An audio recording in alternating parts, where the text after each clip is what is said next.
الرحمن الرحیم الصلاۃ والسلام علیک یا رسول اللہ الصلاۃ والسلام علیک یا حبیب اللہ وعلی آلک واصحابک یا سیدی یا رحمت للعالمین۔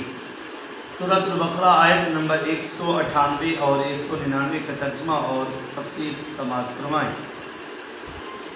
لیس علیکم جناح ان تبتغوا فضلا من ربکم، حج کے دوران اپنے رب کا فضل تلاش کرنے میں تم پر کوئی حرج نہیں ہے، تم پر کوئی حرج نہیں ہے۔ ان تبتغوا فضلا من ربکم، اپنے رب کا فضل تلاش کرنے میں۔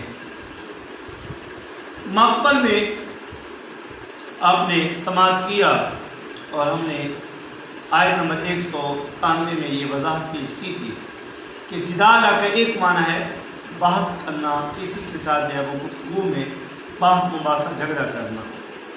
تو مسلمانوں نے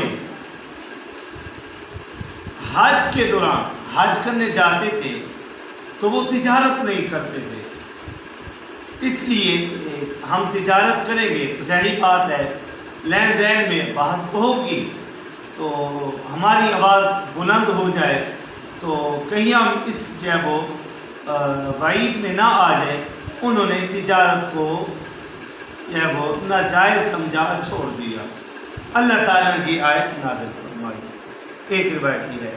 دوسری روایت یہ ہے کہ حضرت عبداللہ بن عباس رضی اللہ تعالیٰ عنہ فرماتے ہیں کہ زمانہ جاہلیت کے اندر بھی کچھ بازار تھے جن کا نام کتب کے اندر عکاظ، ذو المجاز اور اسی طرح مجنہ یہ نام بتائے گئے ہیں۔ زمانہ جاہلیت کے اندر یہ کچھ بازار تھے، تو مسلمان ان بازاروں کے اندر تجارت کرنے کو گناہ سمجھتے تھے، تو اللہ تعالیٰ نے یہ آیت نازل فرمائی۔ اس کے بعد حضرت عبداللہ بن عمر رضی اللہ، یہ تفسیر دور منصور کے اندر ہے، حضرت عبداللہ بن عمر رضی اللہ تعالیٰ عنہ سے ایک روایت ہے کہ ان سے ایک سوال کیا گیا، ان سے ایک آدمی نے سوال کیا کہ حضرت آپ یہ ہمیں بتائیں، ہم حج کرنے جاتے ہیں اور حج کے دوران اگر ہم تجارت ہی ساتھ ساتھ کر لیں تو کیا ہمارے حج کے اجر و ثواب میں کمی ہو جائے گی؟ اس بارے میں آپ کیا ارشاد فرماتے ہیں؟ تو حضرت عبداللہ بن عمر رضی اللہ تعالیٰ عنہ نے ارشاد فرمایا، کیا تم بیت اللہ کا طواف کرتے ہو، سر حلق جو ہے وہ کرواتے ہو سر کا؟ انہوں نے کہا جی ہاں۔ آپ نے فرمایا ایک آدمی جس طرح تم نے مجھ سے سوال کیا ہے اسی طرح ایک آدمی رسول اللہ صلی اللہ علیہ وسلم کی بارگاہ میں حاضر ہوا، عرض کہ یا رسول اللہ ہم حج کرنے کے لیے جاتے ہیں، کیا ہم حج کے دوران تجارت کر لیں ہمارے اجر و ثواب میں کمی ہوگی یا نہیں ہوگی؟ اس بارے میں کیا حکم ہے؟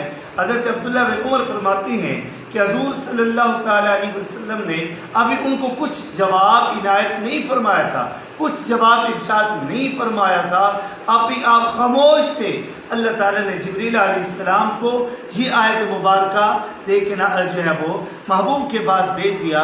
جبریل علیہ السلام جو ہے وہ یہ آیت مبارکہ لے کے نازل ہوئے اور عرض کیا کہ یا رسول اللہ تعالیٰ فرما رہا ہے لیس علیکم جناح، اپنے غلام کو بتا دو کہ حج کے دوران اگر تم تجارت بھی ساتھ کر لو اپنے رب کا فضل تلاش کرنے میں، اس کا مطلب ہے تجارت، روزی کمانا، تو اگر تم تجارت کر لو تو اس میں کوئی حرج نہیں ہے۔ دیکھیں ایک بات یاد رکھیں، بندہ یہاں سے حج کرنے کے لیے جاتا ہے، عمرہ کرنے کے لیے جاتا ہے، وہاں جو ہے وہ تجارت کا کوئی پیشہ اپنا لیتا ہے، کوئی کام کر لیتا ہے تو کوئی اس میں حرج نہیں ہے، اس کے اجر و ثواب میں کوئی کمی نہیں ہوگی۔ لیکن یہاں سے جانا اس نے حج کے لیے تھا، عمرہ کے لیے، لیکن یہاں سے جب وہ تجارت کی نیت رکھ کے جانا اور تجارت کی غرض کے لیے یہاں سے جانا، یہ جو ہے وہ ادب کے منافی ہے، اس سے منع کیا گیا ہے۔ ایک بندہ کہ وہاں چلا جاتا ہے اور وہاں جو ہے وہ تجارت بھی کر لے اور وہاں ذہن بنا لے تو اس میں کوئی حرج نہیں ہے۔ اس آیت مبارکہ سے بالکل جو ہے وہ مضمون واضح ہے۔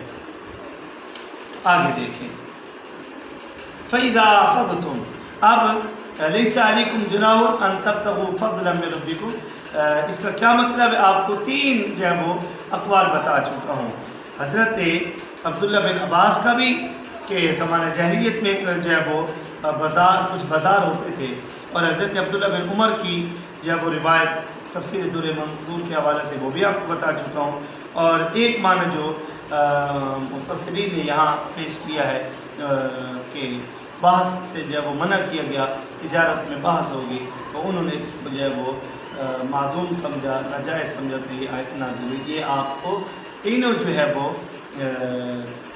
اقوال اور شان نزول کے بارے میں مختلف اقوال یاد ہونے چاہیے۔ آگے دیکھیں، اور جب تم عرفات سے آؤ، یعنی عرفات سے مزدلفہ آؤ، اور جب تم عرفات سے مزدلفہ میں آؤ تو مشعر حرام کے پاس اللہ کو یاد کرو، اور جس طرح اس نے تم کو ہدایت دی ہے اس طرح اس کا ذکر کرو۔ سب سے پہلے آپ یہ ذہن میں رکھیں کہ مشعر حرام، اس آیت کے اندر یہ جو آیا ہے کہ عند المشعر الحرام، مشعر حرام کے پاس اللہ کا ذکر کرو، اللہ کو یاد کرو، تو مشعر حرام کا کیا مطلب ہے، یہ کون سی جگہ ہے؟ اس سے پہلے آپ یہ بھی یاد رکھیں عرفات کو عرفات کیوں کہتے ہیں۔ حضرت جبریل علیہ السلام حضرت ابراہیم علیہ السلام کے پاس اللہ تعالیٰ کے حکم کے مطابق آتے تھے، اور جو ہے وہ مناسک حج کی تعلیم دیتے تھے، اور بار بار وہ جو لفظ استعمال کرتے عرفتہ عرفتہ، آپ نے جان لیا، آپ نے جان لیا، تو اس مناسبت کی وجہ سے اس جگہ کو جو ہے وہ نام دیا گیا، جو نام رکھا گیا وہ عرفات رکھا گیا۔ اس کے بعد مشعر حرام، امام ابن جریر ایک قول پیش کرتے ہیں کہ مشعر حرام سے کیا مراد ہے۔ کہتے ہیں کہ حضرت عبداللہ بن عمر رضی اللہ تعالی عنہ نے لوگوں کو مزدلفہ میں ایک پہاڑ کے پاس جمع ہوتے ہوئے دیکھا، تو آپ نے ارشاد فرمایا، اے لوگوں، تمام مزدلفہ مشعر حرام ہے۔ یعنی کچھ لوگ جو ہے وہ ایک مزدلفہ میں ایک پہاڑ کے قریب جمع ہو رہے تھے، تو حضرت عبداللہ بن عمر نے فرمایا کہ تمام جو مزدلفہ کا میدان ہے یہ مشعر حرام ہے، ایک قول۔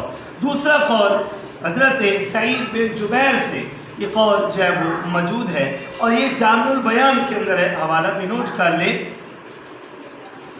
آپ سے پوچھا گیا کہ مشعر حرام سے کون سی جگہ مراد ہے اور اس کا کیا مطلب ہے، تو آپ نے فرمایا کہ دو پہاڑوں کے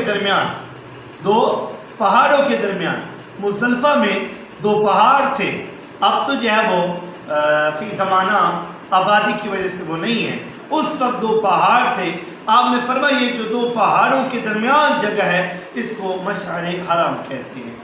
اس کے بعد ایک اور قول بھی ہے کہ حضرت عبداللہ بن عمر سے ایک آدمی نے سوال کیا اور پوچھا کہ آپ ہمیں بتائیں کہ قرآن مجید کے اندر ہے مشعر حرام کے پاس اللہ کو یاد کرو، تو مشعر حرام سے کون سی جگہ مراد ہے؟ تو آپ نے اس آدمی کو لیا اور اپنے ساتھ لے کے آئے، اور جب آپ نے ساتھ لے کے آئے تو عرفات کے میدان کے بعد جہاں سے مزدلفہ کی ابتدا ہوتی ہے، آپ نے فرمایا یہاں سے اس جگہ سے لے کے حرم تک جتنی بھی جگہ ہے اس کو مشعر حرام کہتے ہیں۔ یہ مختلف اقوال تھے مشعر حرام کے بارے میں۔ کسی نے کہا کہ سارا جو میدان ہے مزدلفہ کا اسے مشعر حرام کہتے ہیں، کسی نے کہا نہیں، مخصوص پہاڑ ہے مشعر جو ہے وہ مشعر حرام اس کو کہا جاتا ہے۔ اور ایک قول یہ ہے کہ اب جو ہے وہ آبادی کی وجہ سے وہ پہاڑ نہیں ہے۔ کتابوں کے الفاظ کا ترجمہ یہ ہے کہ مزدلفہ کے اندر دو پہاڑ تھے، اس کے درمیان جو جگہ تھی اس کو جو ہے وہ مزدلفہ کہا جاتا تھا، لیکن جو ہے وہ معتبر قول یہ ہے کہ مزدلفہ کا جو سارا میدان ہے اس کو مشعر حرام کہتے ہیں، اور وہاں اللہ کو یاد کیا جائے۔ اب فذکروا اللہ، اللہ کو یاد، اس کا کیا مطلب ہے؟ یعنی اللہ تعالیٰ کے حمد و ثنا بیان